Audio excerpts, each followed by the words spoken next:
Hello मेरे प्यारे बच्चों। एयर अराउंड अस नाम का चैप्टर चल रहा था। एक वीडियो जा चुका है, ये रहा आपके सामने दूसरा वीडियो। टॉपिक स्टार्ट करेंगे ऑक्सीजन साइकिल से। साइकिल क्या होती है आप पढ़ चुके हैं। समथिंग, एक ऐसी चीज़ जो सेम ऑर्डर में रिपीट हो उसे हम साइकिल बोलते हैं। तो ऑक्सीजन की भी अपनी एक साइकिल होती है। समझते हैं कैसे। ये जो हमारा एटमॉस्फियर है इसमें ऑक्सीजन प्रेजेंट है, आपको पता है बढ़िया तरीके से। और ये ऑक्सीजन यूज़ कहाँ कहाँ होती है देखिए। जितने भी लिविंग ऑर्गेनिज्म हैं उनको ब्रीथ इन यानी कि सांस लेने के लिए ऑक्सीजन चाहिए। ओवरऑल कह सकते हैं रिस्पायरेशन। तो रिस्पायरेशन के लिए ऑक्सीजन की ज़रूरत होती है। और बर्निंग के लिए, अगर कुछ भी बर्न हो रहा है, कुछ भी जल रहा है, तो मतलब क्या है कि वो ऑक्सीजन से रिएक्ट करके जल रहा है। तो ऑक्सीजन इन्वायरमेंट से, इन्वायरमेंट कह लो या एटमॉस्फियर से ऑक्सीजन ली जाती है दो रीज़न से। पहला रिस्पायरेशन सांस लेने के लिए, और दूसरा बर्निंग के लिए।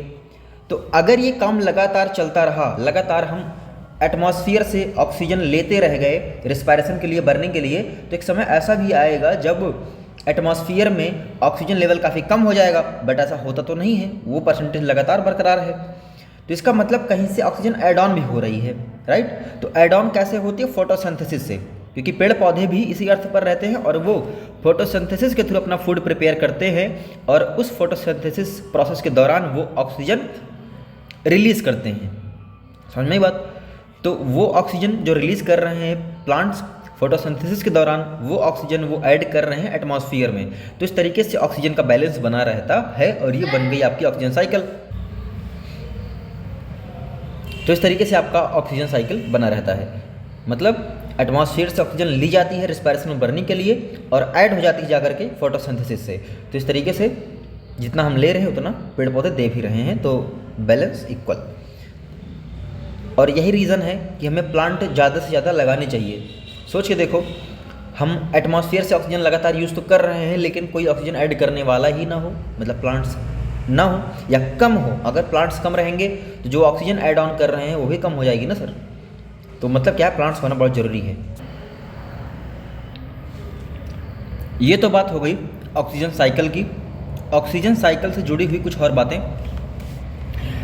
Plants take oxygen for respiration during the day as well as night. देखो जी, क्या प्लांट्स लिविंग ऑर्गेनिज्म है? Yes sir. क्या उनको भी ऑक्सीजन की ज़रूरत होती है रिस्पायरेशन के लिए?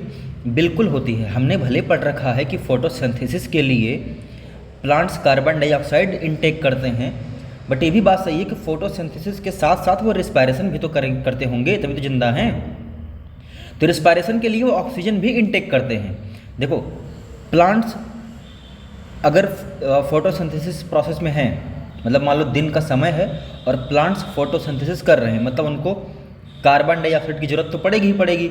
लेकिन भैया एक लिविंग ऑर्गेनिज्म होने के नाते वो ऑक्सीजन भी तो लेंगे, तो ऑक्सीजन भी लेते रहते हैं। ये बात आपको पता होनी चाहिए। वही बात यहाँ लिखी है कि plants take oxygen for the respiration during the day as well as night. दिन में भी ऑक्सीजन लेते हैं, रात में भी लेते हैं। आगे, during day oxygen is release during photosynthesis. और दिन के समय में वो ऑक्सीजन निकालते भी हैं। कब? फोटोसिंथेसिस के दौरान। तो मतलब क्या है, अगर हम डे की बात करें, डे का मतलब दिन में, तो दिन में प्लांट दोनों काम कर रहा है। ऑक्सीजन रिलीज भी कर रहा है, ऑक्सीजन यूज भी कर रहा है। ऑक्सीजन रिलीज कर रहा है क्योंकि वो फोटोसिंथेसिस कर रहा है, फोटोसिंथेसिस में ऑक्सीजन रिलीज होती है। अब बिकॉज वो लगातार उसको जिंदा भी रहना है, इसलिए लगातार रिस्पायरेशन भी करना होगा, और रिस्पायरेशन के लिए ऑक्सीजन की ज़रूरत होती है, मतलब वो ऑक्सीजन भी यूज़ कर रहा है। लेकिन जो ऑक्सीजन वो रिलीज कर रहा है वो ज़्यादा अमाउंट में होती है इन कंपैरिजन टू जो ऑक्सीजन वो यूज़ कर रहा है। ध्यान समझिए। मान लीजिए, एक एग्जांपल के लिए मैं बोल रहा हूँ, 1 लीटर ऑक्सीजन मान लो यूज़ हुई है रिस्पायरेशन के लिए, तो 5 लीटर तो वो दे देता होगा। तो अगर कुल कैलकुलेट करें तो 4 लीटर उसने दिया है केवल। तो यहाँ पे लिखा है नेट। नेट का मतलब जो रिजल्ट बनेगा टोटल वो होगा रिलीज का। देखो, रिलीज भी कर रहा है यानी कि ऑक्सीजन दे भी रहा है, ले भी रहा है, लेकिन नेट क्या आएगा? रिलीज आएगा। इसका मतलब ये है, खुद समझ लो कि मान लो पौधा है कोई प्लांट, 1 लीटर ऑक्सीजन लिया, 5 लीटर दिया, तो ओवरऑल कितना माना जाएगा? 4 लीटर। और ये रिलीज में आएगा कि इनटेक में? रिलीज में आएगा, ऑफकोर्स की बात है। तो भले ही प्लांट एक समय पे दोनों काम कर रहे हैं, दिन में ले भी रहे हैं, दे भी रहे हैं, लेकिन ओवरऑल क्या माना जाएगा, देना। तो इसलिए हम बोलते हैं कि प्लांट दिन में ऑक्सीजन रिलीज करते हैं। लेकिन साथ साथ ये भी आपको पता होना चाहिए, जो पूरी बात अभी मैंने बताई।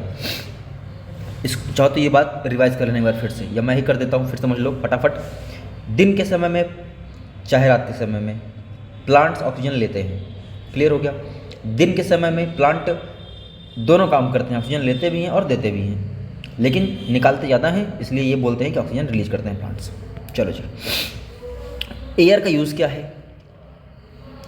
तो एयर का यूज़ बहुत जगह है। सबसे पहला, जो आपने विंड मिल देखी होगी, बड़े बड़े पंखे लगे होते हैं, उनको रोटेट करने में, देखो यहाँ पे ऐसे लगे होंगे पंख, हवा चलेगी तो ये पंख घूमेंगे, पंख घूमेंगे तो इनसे हम कुछ ना कुछ काम करवा लेंगे। जैसे कि इनसे हम चलवा सकते हैं ट्यूबवेल, इनसे हम ट्यूबवेल चलवा के पानी निकलवा सकते हैं। इन्हीं पंखों से हम फ्लोर मिल यानी आटा चक्की भी चला सकते हैं। इनसे हम बिजली भी जनरेट कर सकते हैं। बताया था ना कि टरबाइन नाम का मशीन होती है जिससे हम इलेक्ट्रिसिटी जनरेट करते हैं, तो बस वो टरबाइन घूमना चाहिए बस। तो पंखा चलेगा, देखो हवा चलेगी तो पंखा घूमेगा, पंखा घूमेगा तो उसी से हम टरबाइन घुमवा लेंगे, और टरबाइन घूम गया तो बिजली बननी तय है। तो ये हो गया पहला यूज़। और जितने भी ये हवा में चलने वाले हमारे ट्रांसपोर्ट सिस्टम्स हैं, जैसे कि एरोप्लेन, हेलीकॉप्टर, बलून, पैराशूट, याच। देखो याच तो पानी में चलती है, लेकिन इसका जो कॉन्सेप्ट है वो किस पे डिपेंड करता है, एयर पे। तो ये बात फिर समझ लो, जितने भी हवा में उड़ने वाले जहाज़ है, चाहे एरोप्लेन हो, चाहे हेलीकॉप्टर हो, बलून हो, पैराशूट हो, याच हो, ये सब इसलिए काम कर पाता है क्योंकि एटमॉस्फेयर में एयर है। एयर ना होती तो एरोप्लेन ना चल पाता, ना हेलीकॉप्टर, कुछ भी नहीं चल पाता। जितनी भी बर्ड्स हैं हमारे, इंसेक्ट हैं, कीड़े मकोड़े हैं, चमगादड़ है, ये सब उड़ पाते हैं क्योंकि हवा है। हवा ना होती तो उड़ भी ना पाते।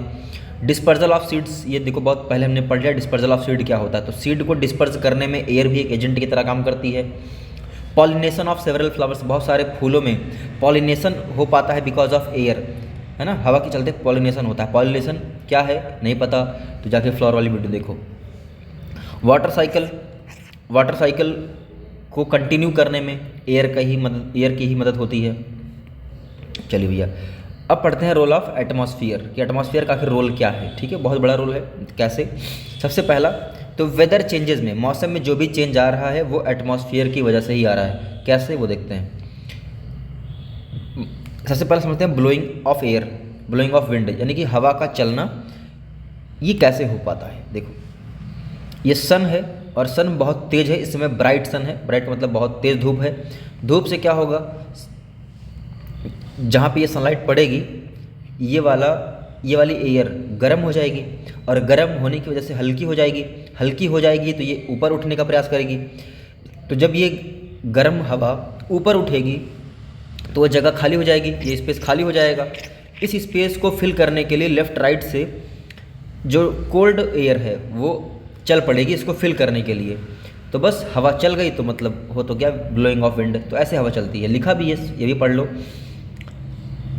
ब्राइट सन है, एयर गेट्स हीटेड, एयर गर्म होती है। हॉट एयर स्टार्ट्स राइजिंग, गर्म हवा उठना शुरू कर देती है।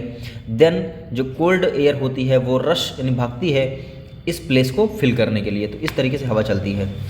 और स्टॉर्म यानी कि आंधी, साइक्लोन यानी तूफान, आंधी तूफान भी एटमॉस्फेयर की वजह से आता है।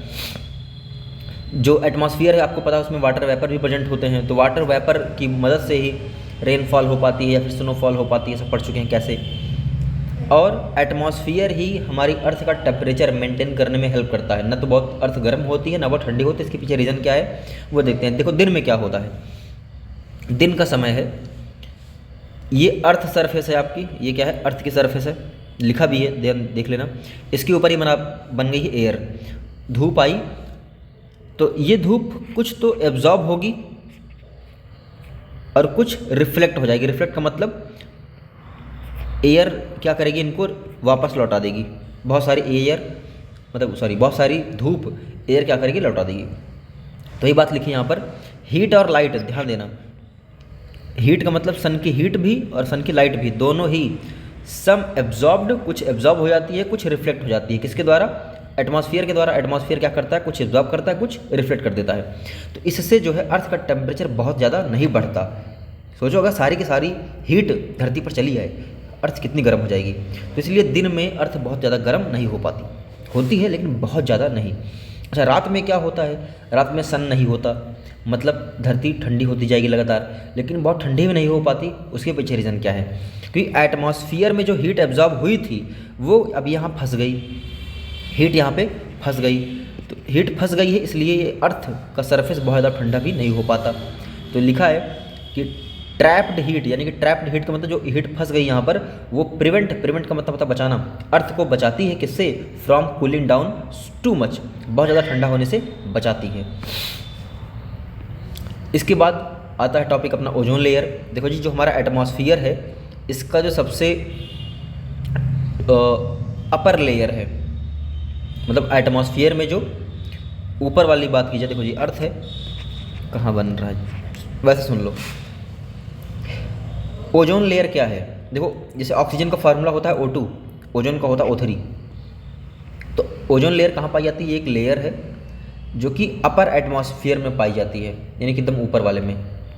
और ये क्या करती है, ओजोन लेयर क्या करती है, ये हमें बचाती है अल्ट्रा वायलेट रेज से। अल्ट्रा वायलेट रेज क्या है, ये बहुत ज़्यादा खतरनाक रेज होती हैं। ये समझ लो कि अगर धरती पर पहुंचने लग जाए, जिस दिन ओजोन लेयर ख़त्म हो जाए, तो उस दिन से स्किन कैंसर लोगों को होना शुरू हो जाएगा, आँखों में समस्या होनी शुरू हो जाएगी, मतलब बहुत तरह तरह की डिसीजेस शुरू हो जाएंगे। लेकिन सोचो इतनी खतरनाक रेस से हमें कौन बचाता है, ओजोन लेयर। और किस में प्रेजेंट होती है भैया, एटमॉस्फेयर में प्रेजेंट होती है, जाहिर सी बात है।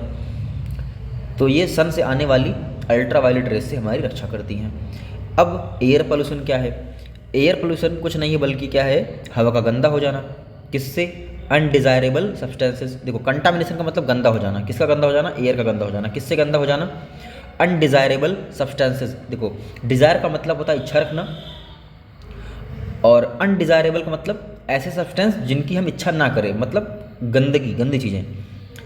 तो जब अनडिज़ायरेबल सब्सटेंस यानी गंदी चीज़ें हमारे एयर को गंदा कर देती हैं तो उसे हम बोलते हैं एयर पोल्यूशन। और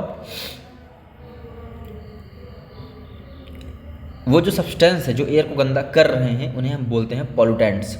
सिर्फ एयर को ही नहीं, मतलब ऐसे सब्सटेंस जो पॉल्यूशन कॉज करते हैं, जिनकी वजह से पॉल्यूशन होता है, उन्हें हम बोलते हैं पॉल्यूटेंट्स।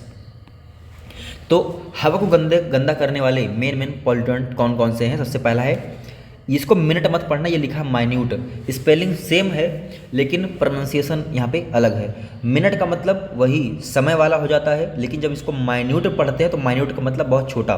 तो माइन्यूट सॉलिड पार्टिकल्स, कुछ सॉलिड पार्टिकल होते हैं एयर में, डस्ट होती है, स्मोक होती है, हार्मफुल गैसेस होती हैं जैसे कि carbon monoxide, carbon dioxide, sulphur के ऑक्साइड, नाइट्रोजन के ऑक्साइड, ये सब हवा को गंदा कर देते हैं और एयर गेट्स पोल्यूटेड। अब इससे दिक्कत क्या आती है, कफ, खांसी, अस्थमा, मतलब रिस्पायरेटरी सिस्टम से संबंधित सारे डिसीज हमें होने शुरू हो जाते हैं जब एयर हमारी पॉल्यूट हो जाती है। तब एयर पोल्यूशन को रोके कैसे, पहला तरीका क्या है, प्लांट मोर ट्रीज, अधिक से अधिक पेड़ लगाकर। इंस्टेड ऑफ बर्निंग, यानी कि जलाने के बजाय जो भी हमारे घर में गार्बेज निकले, कूड़ा निकले, उसको रिसाइकिल करो, या हो सके तो रीयूज़ करो। बहुत सारी ऐसी चीज़ें हमारे घर में जो हम रीयूज़ कर सकते हैं, मतलब प्लास्टिक है या कागज़ है ना, उसका हम बार बार इस्तेमाल कर सकते हैं। किसी भी वेस्ट प्रोडक्ट को फेंकने के बजाय उसका इस्तेमाल कर लेना कहलाता है रीयूज़।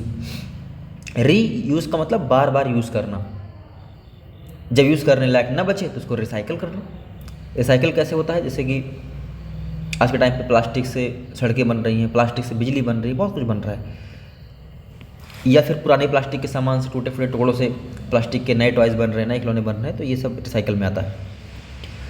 अपनी गाड़ियों में और फैक्ट्रीज़ में हमें फ़िल्टर लगवाने चाहिए। फ़िल्टर का मतलब जो हमारे व्हीकल्स हैं या फैक्ट्रीज़ हैं ये बहुत ज़्यादा स्मोक देती हैं, धुआं देती हैं, तो अगर हम ऐसे फ़िल्टर लगाएं जो क्या करें कि उस गैस को एटमॉस्फेयर में डायरेक्ट रिलीज करने से पहले उसको फ़िल्टर कर लें, मतलब जो हार्मफुल सब्सटेंस है उनको पहले ही रोक लें एयर में जाने से पहले, तो इस तरीके से हमारी एयर पॉल्यूट होने से बच जाएगी। यूज़ लेस फ्यूल्स, फ्यूल का जितना कम इस्तेमाल करें उतना अच्छा है। फ्यूल का मतलब होता है ईंधन, ईंधन का मतलब कुछ भी जो हम बर्न करके एनर्जी लेते हैं वो हमारे लिए फ्यूल है, तो फ्यूल का इस्तेमाल कम से कम करें। और साइकिल का यूज़ किया जाए, कहीं पे जाना हो तो अपना जो हम लोग अपना पर्सनल व्हीकल लेके चलते हैं, पब्लिक ट्रांसपोर्ट यूज़ कर सकते हैं। पब्लिक ट्रांसपोर्ट यूज़ करने से फ़ायदा ये है, मान लो भाई एक बस है, ये भर के जा रही है कहीं पे, ठीक है, इमेजिन करो एक बस है और ये प्लेस ए से प्लेस बी तक जाना चाहती है, इसमें 10 लोग बैठे हैं, अभी 5 लोगों की जगह और बची है। तो अगर मान लो यहाँ पे 2 लोग और खड़े हैं, अगर ये अपनी कार लेके जाएंगे तो सोचो यहाँ से यहाँ इनको भी जाना है, यहीं से यहीं इनको भी जाना है, तो कार का भी फ्यूल लगेगा, बस का भी फ्यूल लगेगा। लेकिन अगर अपनी गाड़ी छोड़ के बस में बैठ जाते तो बस को फ्यूल तो उतना ही खर्च करना है, तो इस तरीके से फ्यूल बचा, पॉल्यूशन बचा। बस यही कहा जा रहा है यहाँ पर कि पब्लिक ट्रांसपोर्ट का यूज़ करें एज मच एज पॉसिबल, जितना ज़्यादा हो सके।